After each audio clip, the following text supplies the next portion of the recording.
Ang hindi namin alam guys, dumaan pala si Gio sa gitna namin, dito sa may pants talaga, dito sa may gitna namin. So yan guys, nakita nyo naman na nagkakagulo na sa likod, bigla kami tumalikod kasi nga si Gio bigla siyang dumaan dito sa gitna sa maraming tao, dito sa dumaan sa aming banda. So thankful ako, siguro sadya din to para masolo ko si Gio ngayon at makapag-picture ako at syempre mayakap ko si Gio. So yun to guys, nagkakagulo na sa panahon na to, sa mga oras na to nagkakagulo na.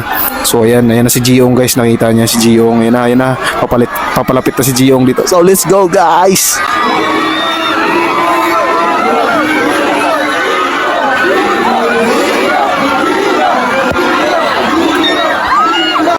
So at eto na yun guys, isa sa mga taong pangarap ko na gusto kong makita. Eto na yun, dream come true. Eto na yun guys, nasa harap ko na. Hindi ko na palalagpasin yung pagkakataon na to. Isa sa mga pangarap kong natupad na. Ang makita si Gio ng personal at mayakap.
Eto na yun guys, napakasaya ko sa araw na to.